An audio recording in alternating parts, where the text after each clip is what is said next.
The Honourable the Premier.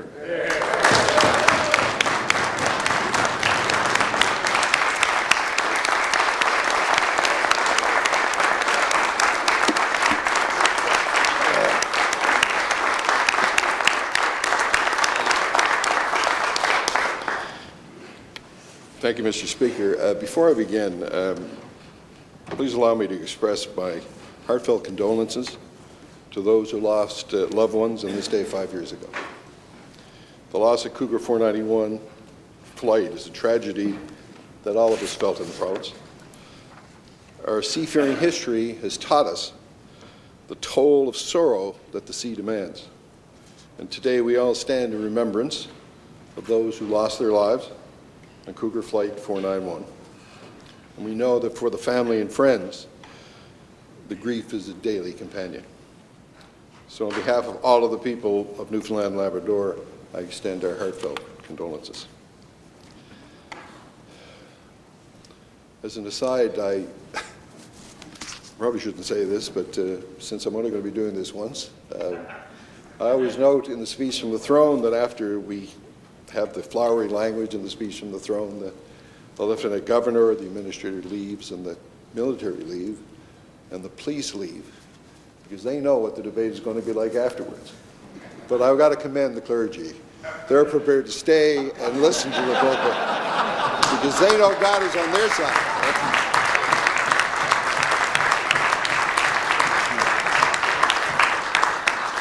I want to join other people in expressing my thanks to the Administrator, the Chief Justice of Newfoundland and Labrador, Derek Green, for stepping in on behalf of the Lieutenant Governor to deliver the speech from the throne.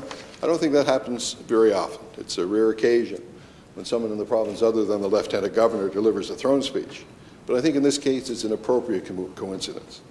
As Chief Justice Green recommended whistleblower legislation for the House of Assembly when the government called upon him to overhaul the operations of the House. We implemented that recommendation. This House of Assembly did that previously. And today, one of the most significant initiatives that we're announcing in this year's speech from the throne is the whistleblower legislation for the public service.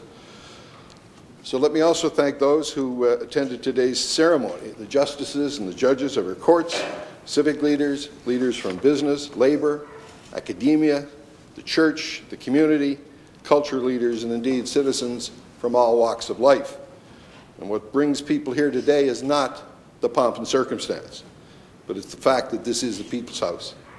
And what we're addressing here is the governance and the future of the province that we all share, our dreams and our aspirations and objectives, as well as actions.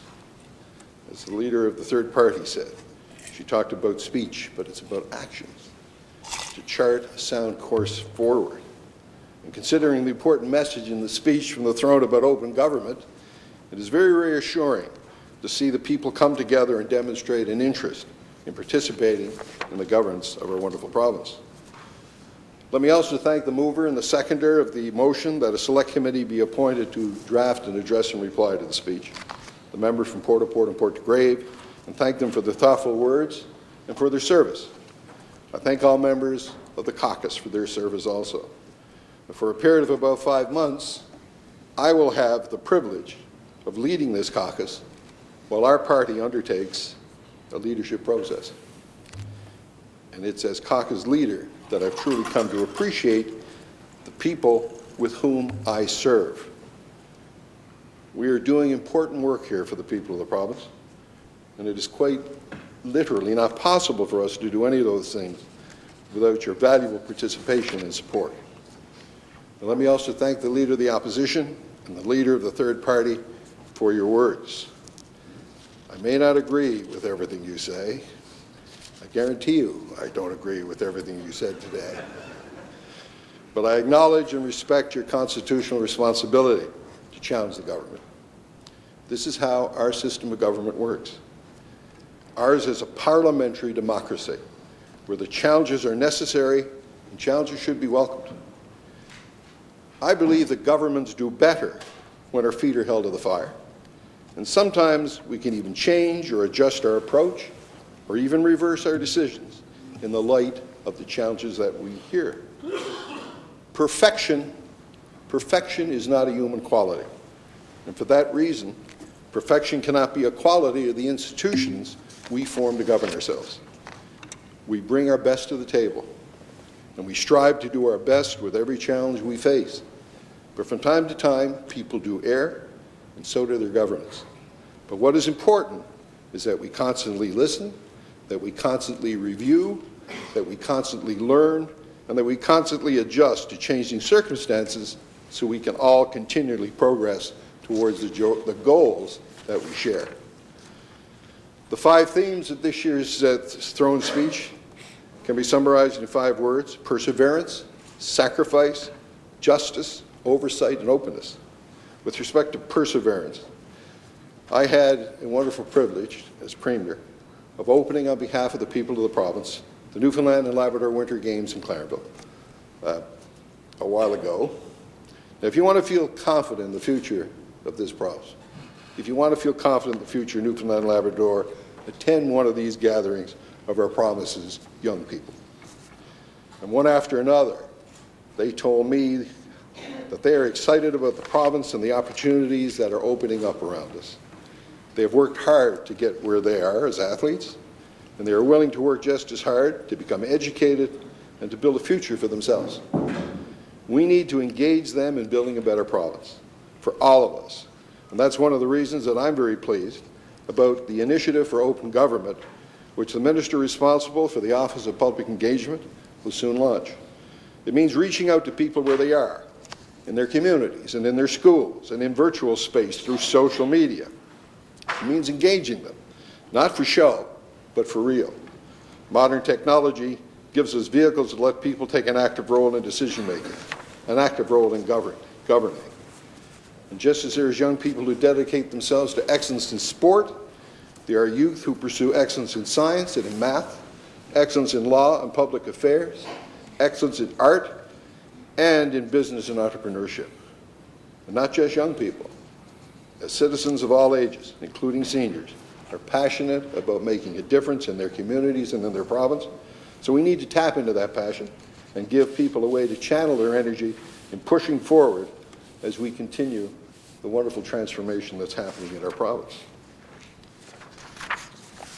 With respect to sacrifice, I had the opportunity to join young people in visiting the sites of battles in Europe, where 100 years ago, young Newfoundlanders and Labradorians made enormous sacrifices for their country and their values that defines us like freedom and democracy and justice.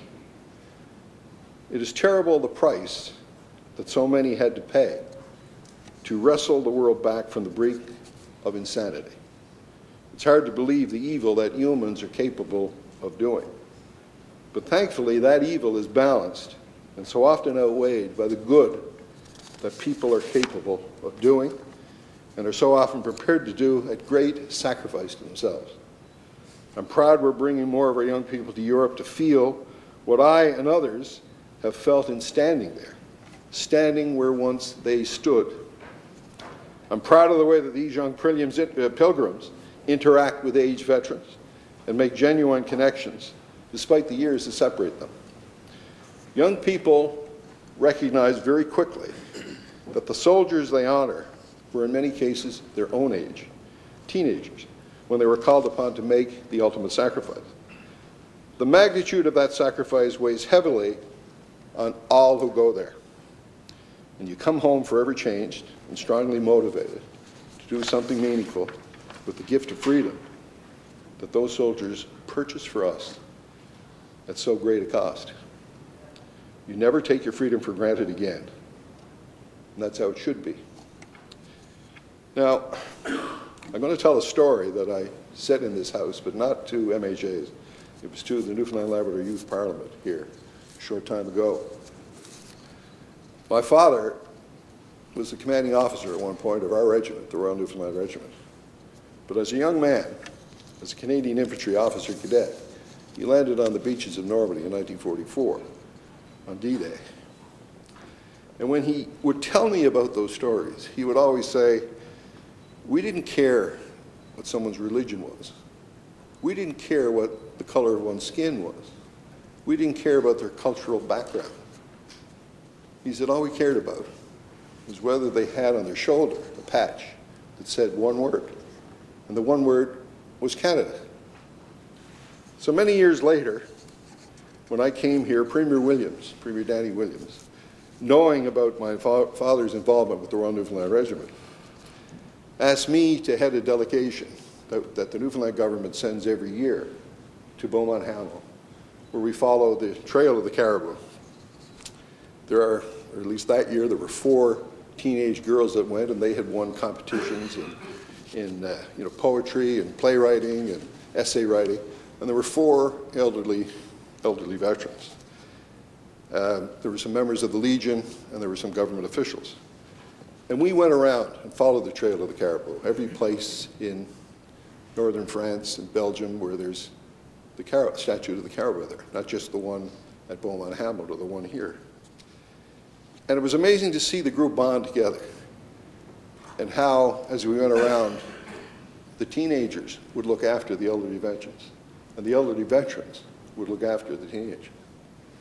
And finally, we ended up on July 1st at Beaumont Hamel for the big ceremony. And there were hundreds, if not over 1,000 people there. And there was the flag party, and there was the bands. Because at Beaumont Hamel on July 1st, it was not just the Newfoundland Regiment that went in. There were other regiments as well, earlier and battles later. So there were people from all over Europe there in addition to us. And it rained that morning, and then the sun was starting to come through. And the band played the French national anthem, La Marseillaise. A very stirring national anthem, as you know. And then the French ambassador, or the French prefect, I should say, spoke, and then got into her limousine and drove away. And then the band played O Canada. The Canadian ambassador came and he spoke. And then our little group, 4 teenagers, 4 veterans, a couple of legionnaires, some government officials, we didn't have the band to do this, but we sang at the top of our voices the ode. Now you can imagine standing there singing the ode where once they stood, standing right there. And I don't mind telling you, the tears flowed.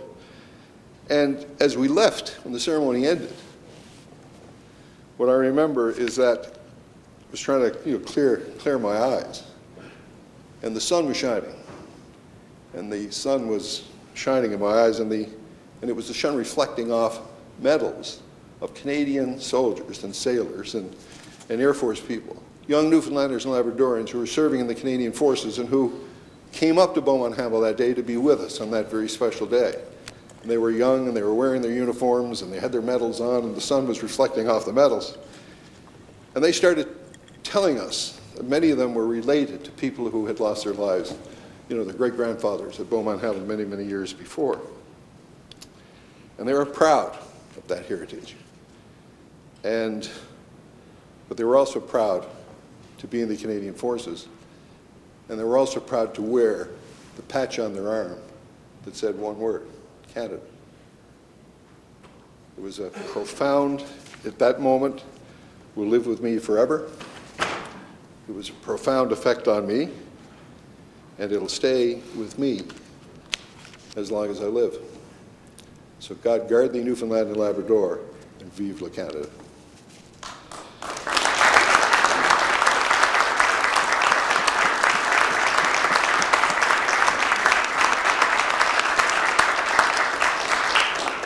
When I was sworn in as the province's 11th Premier, I quoted a line in Deuteronomy that the prophet Moses used to set the highest standards for all who would serve in public office. Justice, he said, justice shall you pursue. And for me, and I think for most people in this chamber today, justice means social justice. And surely that is a goal worth uniting to achieve.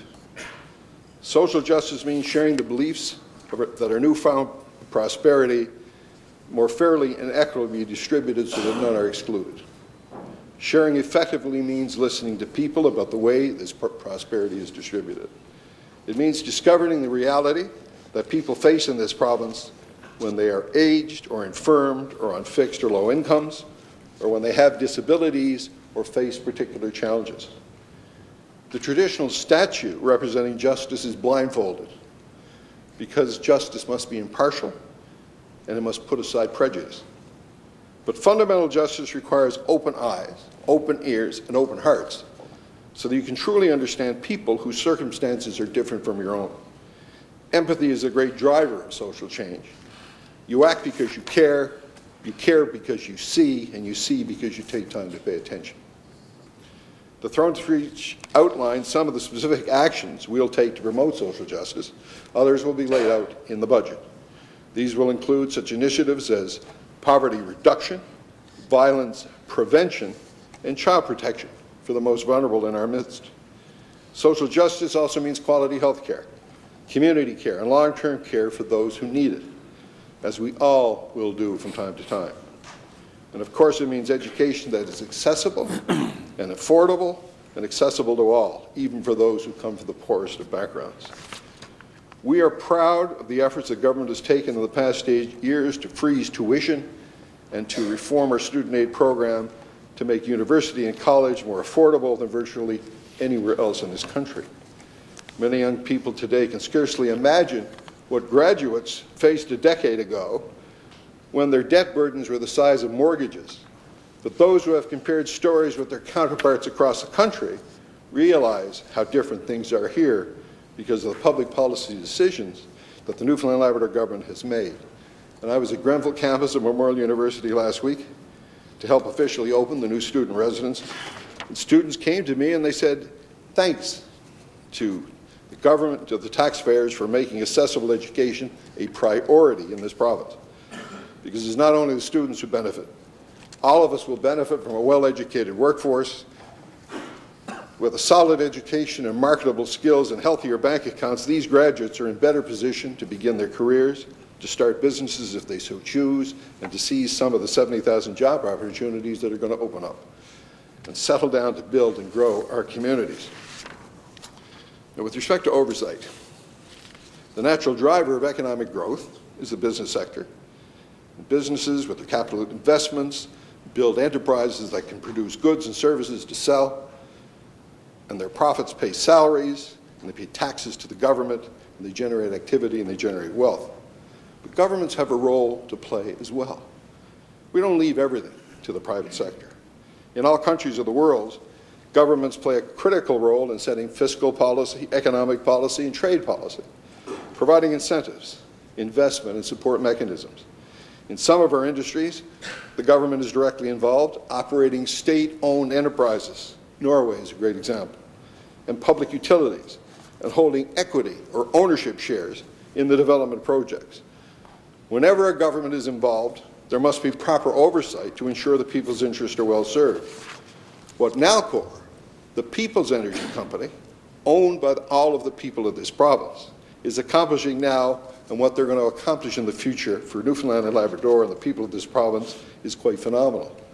As an equity partner in offshore projects, as sponsor of geoscience research, and in developing Muskrat Falls, Nalcor will fuel growth and renewable revenues for the people of the province that government will take and use for future wealth of the people of the province in the future.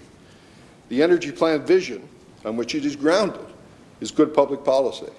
Nalcor were told what to do. The plan was given to Nalcor in 2007, and the course that it is now taking is sound. We know this because at every juncture, government will be requiring that Nalcor subject its work to scrutiny. The Muskrat Falls project is the most intensely studied project of our history, and so it ought to be, because it's the largest project of our history, and because so much is depending for all of us on its success. Its work has stood up under great scrutiny and oversight that we have brought to bear in its operations thus far, and we'll continue to provide oversight and additional oversight at every step along the way. Obviously, Nalcor is competing with private and other public sector corporate entities. We have to ensure we do not compromise their competitiveness and cost the company its edge, because as Nalcor's owners, it's the people of the province who would bear the adverse consequences. Rather, we impose oversight without compromising the security of the information the company provides. We will retain Nalcor's competitive edge while continuing to ensure there is proper external oversight of all the company's work that meets the highest standard of good corporate governance in this country. Also, due diligence is indispensable for any government. When we allocate business attraction funds or research and development grants, we subject applications to analysis to make sure the people's money is well invested.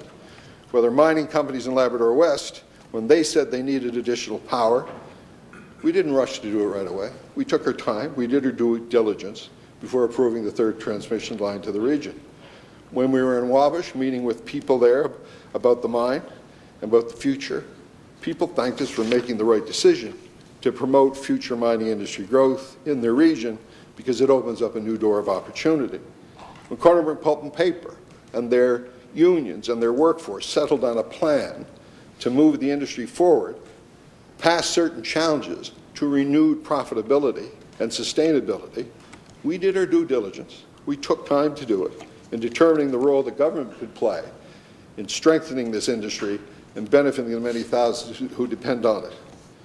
We invested millions in aquaculture, and we understand the enormous private sector funding our investments are leveraging and the growth that came out of that. We've invested in the sealing industry, and last week I met with the mayor of Fleur-de-Lis a few days ago, and I got a very good lesson in why this was an excellent investment. For I've never met anyone more passionate or buoyant about the industry or more assertive in seeking buyers in Asia for the seal products that we make right here in Newfoundland and Labrador. We have invested with the cooperation of the federal government and a fishing renewable fund, having done our due diligence, confirm that it is going to position the industry to seize emerging opportunities in the European marketplace after CETA takes effect. We've been diligent about making investments in agriculture and agri-foods, and in tourism and other sectors. Good governance means we have to use our best judgment to make the right choices with the greatest prospect of success and proper oversight and due diligence to enable us to make those judgments on the basis of hard facts. Nalcor will be announcing new corporate governance measures to increase its oversight of the Muskrat Falls project, and government during this session will make available a new oversight protocol that government will enter into with Nalcor to ensure additional oversight that the people of the province want to see. With respect to openness, as a government functions best when it functions openly and transparently. And soon after coming to office in 2003, government opened the House of Assembly to the Auditor General, who had been denied access to here. And we enacted the toughest transparency legislation in the province's history, the Transparency and Accountability Act, the Lobbyist Registration Act. We proclaimed the first Access to Information and Protection Privacy Act, and we're the only government to work under that legislation. This Access to Information and Protection of Privacy legislation includes a provision requiring a review every 5 years. It was the first of these 5-year reviews that led to Bill 29 in 2012. Even after Bill 29 was passed, the ATIP Act is among the strongest in the country, according to certain agencies. People have told us we're the third best in the country, but people are demanding more openness. And that's what we're hearing. They're wanting more openness than was provided by ATIP and Bill 29. The government functions to serve the people. When the people demand greater openness, then greater openness is what this government is going to deliver. We will commission an independent review of the ATIP legislation, and we'll place the review in the hands of independent, impartial people with in-depth knowledge of governance, privacy, and access to information law and journalism. Furthermore, the government commits to act on the advice that is given by amending the law as appropriate to make ours the most open jurisdiction in this country, if not in the world. And the review is not of Bill 29. The review is of the whole Access to Information and Protection of Privacy legislation. And that independent committee is only one part of our response. Additionally, the Open Government Initiative will be launched by the Minister responsible for the Office of Public Engagement, will be another step forward to release much more information. The release of data will now be routine and people can access when they wish. Technology enables us to put more information than ever in people's hands. We intend to harness that power, not just let people see the information that interests them, but also to let them participate more directly in making decisions.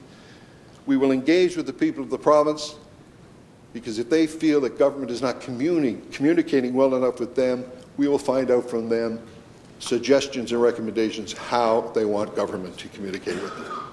We'll actively engage people in decision-making. We'll hear more voices and end up with better decisions that more people are comfortable supporting. People have a greater sense of ownership of policies and programs than they have a hand in developing.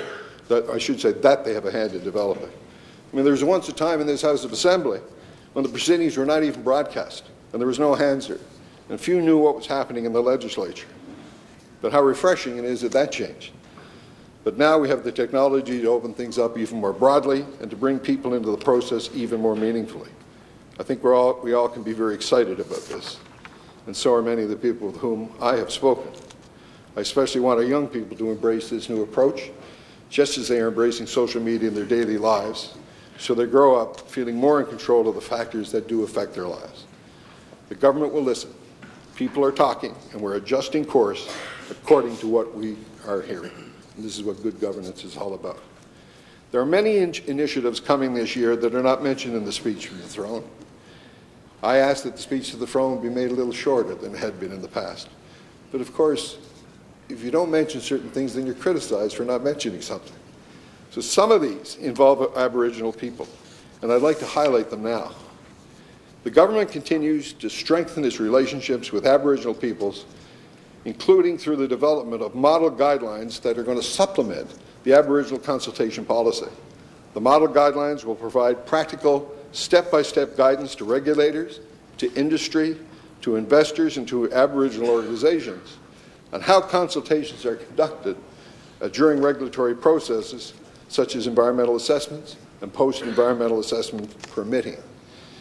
This year, to strengthen our relationship with Aboriginal peoples, the government will release an Aboriginal foundational document which will outline the province's vision for a principles-based relationship with Aboriginal peoples built on respect, on honour, and on trust. And also in 2014, government will continue to work on an implementation policy for land claims and self-government agreements. I could say more, but I think after hearing 5 speakers before I rose to my feet, you're probably anxious to get to your own feet. So in any event, it's not about words, it is about actions. The actions as you're going to see during this session. Although my time as Premier of the province will be brief, I can tell you that the energy level of my government is high and our agenda for action is full. The House of Assembly is open. The MHAs are back in their seats. So let's all get back to work for the benefit of the people who elected us, and let's continue the task of growing opportunities and transforming Newfoundland and Labrador to everything that this wonderful place is capable of becoming. Thank you.